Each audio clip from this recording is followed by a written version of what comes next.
Hello and welcome to episode 67. How you doing? Now hopefully you enjoyed our last episode all about the Alpen method, helping you to get things on your to-do list done. If you haven't heard it yet, it's worth a listen if your to-do list is piling up. But this episode is going to be a roundup of the resource that we've shared on social media in the last few weeks.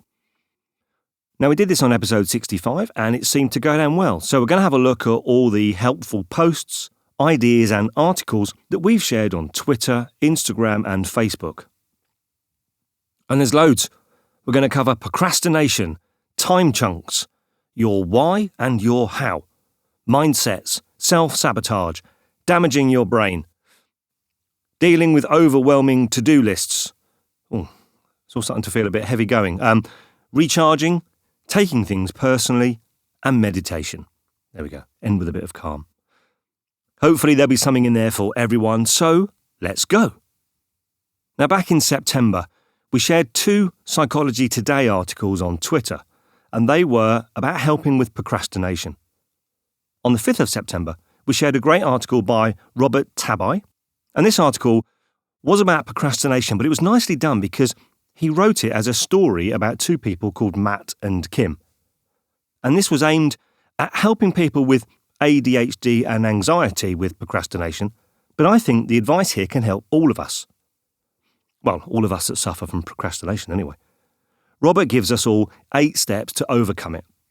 And they include doing the hard stuff first, taking breaks, and avoiding all or nothing thinking. And then the second article, which we published on the 8th of September, was by Brian Robinson, and that was called Why Procrastination is a Friend Without Benefits. And this gives us 10 more tips covering reward, priorities, and deadlines. The section on deadlines included the line, when you have lifelines instead of deadlines, you're less likely to hear that whooshing sound as the deadlines go by. A reference to Douglas Adams there, of course, our fave author of the Hitchhiker's trilogy, which includes the line, I love deadlines, I like the whooshing sound they make as they fly by. We miss you, Douglas. Anyway, 2 helpful articles there on dealing with procrastination, and links to both will be in the show notes. Incidentally, if you don't know what I mean by in the show notes, it's the text that accompanies each podcast episode. You can find it in a couple of places. You can find it on the website, sharppodcast.com. All you've got to do is find this episode, 067, then click on show notes and all the links will be there. And if you're listening on a podcatcher app like Apple Podcasts or Android, have a look at the episode and you should see the show notes right there, attached to the episode itself. Now, on the 15th of September on Facebook, we shared a link to a great podcast from Accidental Creative. Now, I love this podcast. It's from Todd Henry, and it's all about being creative and productive. This particular link was to an episode and an article about time chunks. So this is the idea of blocking time off in your calendar for focused work. It's a nice listen, it's a great read, and it's fab content. That's the Accidental Creative, the podcast, and the article link will be in the show notes, all about time chunks. Also on the 15th of September, I published a picture of a sunrise on Instagram with a quote, work on your why to help your how. Now, I don't think I'm quoting anybody directly with that sentence. I think I made it up. If I have made it up, I might copyright it. Anyway, I've learned over the years that often, if we only focus on how we're going to get things done, we can sometimes get stuck. We can either lose motivation or get lost in the detail. And sometimes it can be because we're not clear on why we're doing something. Stephen Covey says in The 7 Habits of Highly Effective People about habit 2, which is start with the end in mind, he says this, quote, when people on podcasts say quote and then they quote something, I always think to myself, did you need to tell me that was a quote? It's quite obvious that was a quote. As soon as a word came out of my mouth, I thought, I'm going to stop doing that. What Stephen Covey says is these words I'm about to tell you. How different our lives are when we really know what is deeply important to us. And keeping that picture in mind, we manage ourselves each day to be and to do what really matters most. So if you're stuck, maybe work is getting too much, or you've got challenges with your family. Here's an example I just thought of, actually. Wearing the mask in the coronavirus crisis. So when I wear a mask in the coronavirus situation, or at any other time, my glasses keep steaming up, and that makes it difficult to navigate the supermarket. So when you're walking around the supermarket and your glasses are steamed up, it's tempting to give in and take your mask off. But then, when I remember why I'm wearing a mask, it is because I don't want to add to the problem of the pandemic. So I'm going to carry on putting up with this small inconvenience because I'm clear on why I'm doing it. Now, you can apply this to big projects, you can apply it to company-wide activities, or little tiny things like wearing a face mask. Be clear on your why to help your how. On the 24th of September on Facebook, I posted a link to a Forbes article, and the article was called Why You Must Slay Your Mindset and Stop Self-Sabotage to Achieve Your Goals.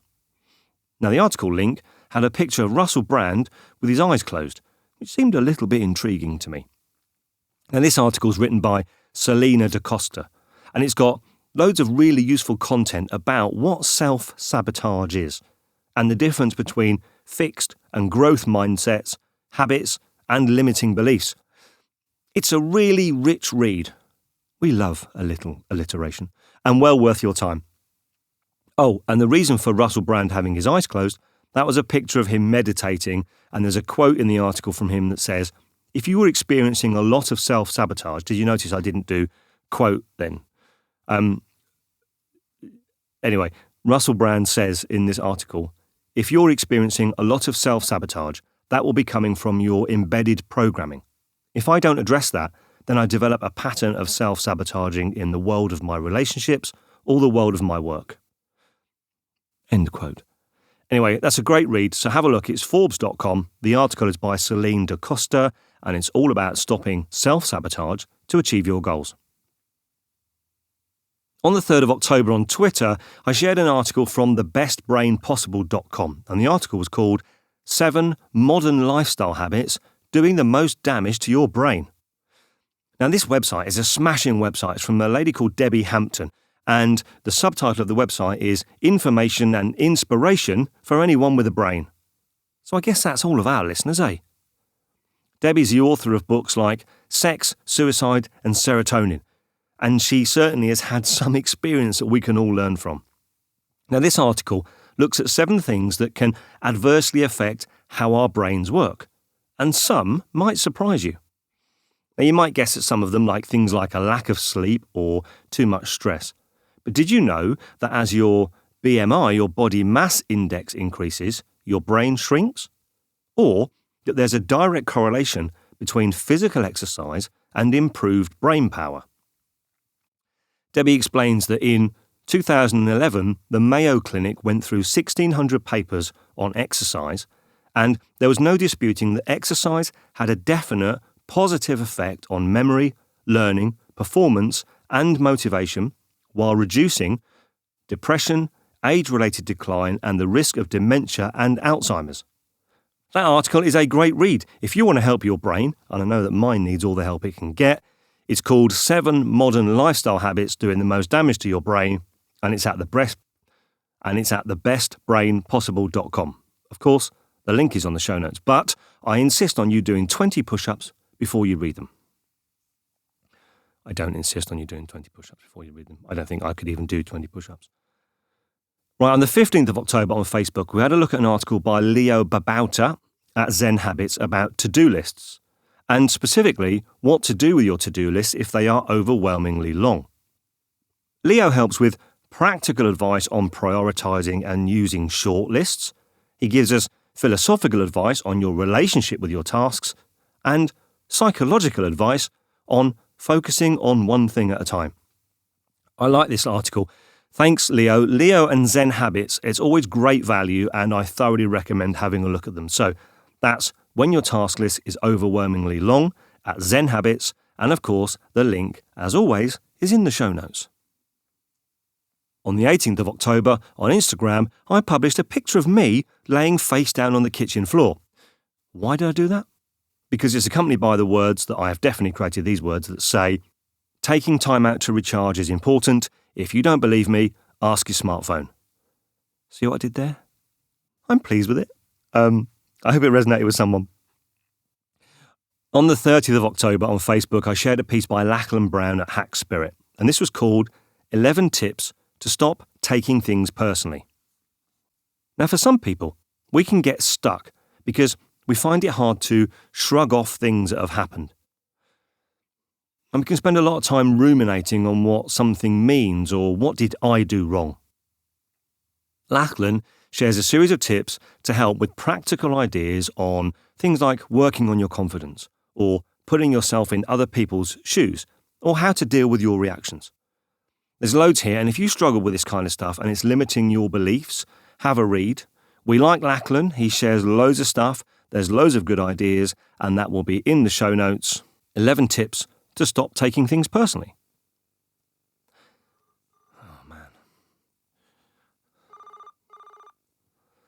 I'll explain to her when I play it back.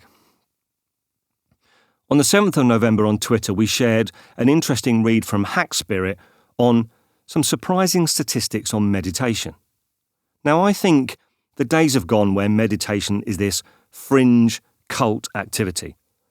Meditation's much more mainstream now, primarily because of the benefits. I meditate every day, and I'm not the kind of person to get into any woo-woo kind of stuff. But some of these stats even surprised me. For example, did you know that 40% of adult Americans claim to meditate at least once a week? Did you know that practicing meditation for 6 to 9 months can reduce anxiety by 60% and sleeping problems by up to 50%? Or that the meditation market in the US was valued in 2019 at $1.2 billion. Some companies who incorporate meditation programs report a productivity jump of 120%. And there's loads of other interesting stats, and if meditation gets your interest, and the article then goes on to explain what to think about if you want to get into it, how long you can do it for, what the challenges are, and of course there's references to all the studies that have been quoted. I'll link the article in the show notes, obviously, and if you want to try meditation without the woo-woo, you can try the Headspace app, or my favourite is the 10% Happier app. Again, I'll give you the links to those too. Just for you though. Don't tell anyone else. On the 10th of November, we shared a piece from a past guest, and I hope I'm okay in saying this, friend of the podcast, Jessica Abel. Now this was called You Need to Know When to Say No and When to Say Hell Yeah. Now we love Jessica's work. If you listen to our chat back in episode 42, you'll know that Jessica is a fantastic author, she's a cartoonist and an all-round cool cat. This particular piece is about trying to pursue a project like something creative, for example, whilst juggling everything else that life throws at you. And I can tell you why this resonates with me. Today, I'm recording this podcast on a day's holiday, whilst Lisa is out at work, although you did hear her just ringing then. We're going to move house in about 2 weeks. Work is crazy, but in amongst all of that crazy, it was important to me to spend time creating this for you. I'm not sure yet when I'm going to publish this episode, but I wanted to have an episode in the bag so that when I'm building the new studio in the new house, I'm not panicking because I've got nothing to share with you. And because I want to help you, it's important to me. So I managed to find the time to say hell yeah to the podcast today. Anyway, Jessica's smashing article talks about this challenge. Derek Sivers' phrase, it's either hell yeah or no. A cartoonist called Ron Wimberly, music, gardening, cooking elaborate meals, and how to deal with all these things in different ways. The article is based on a wider piece in Jessica's brilliant book, Growing Gills. So both this article and the book are great reads, and they, of course, are accompanied by fabulous illustrations. So that's hell yeah or no from Jessica Abel. Have a look. Now, my final share that I'm going to talk about today was a picture of a tree that I posted on Instagram, also on the 10th of November. Now, I came across this tree whilst I was out on a walk in the woods, and it was poignant to me because if you've listened to the podcast in the past, you know that I love the woods. I go there to reflect, to calm down, and often to record bits for this podcast. You might remember that Liam joined us in the last episode for the first time as Chief Outdoor in the Woods Sound Engineer, and he did a great job. Well, as I've mentioned, we're on the move, and that means that by the time this episode comes out, sadly for me, I'll no longer be able to walk to those woods because we will be living somewhere else. And I feel a bit sad about that, if I'm honest, but if you've seen the post, you'll know that it says, life is change, and don't we know it this year? Because 2020 has been all sorts of bonkers, hasn't it? I honestly cannot remember a year like it personally. And sometimes change can be hard. And often that can be because we're perhaps clinging a bit too much onto stability and security. If we really value those qualities, then when change happens, it can be hard to deal with. But that tree hasn't stood there stoically for hundreds of years, unchanging. It too has changed. It's grown, the roots have driven further into the ground, it's changed shape, size, and that's helped it deal with storms, floods, and probably the odd dog cocking his leg and having a wee. And that feels like a good thought to leave on. Not the dog having a wee, but the idea that lots has changed this year. Because lots has changed, and lots will carry on changing. And if we can all let go a little bit of the desire to cling on to things staying the same, then it can make dealing with change a little bit easier. I reckon so anyway. Let me know what you think.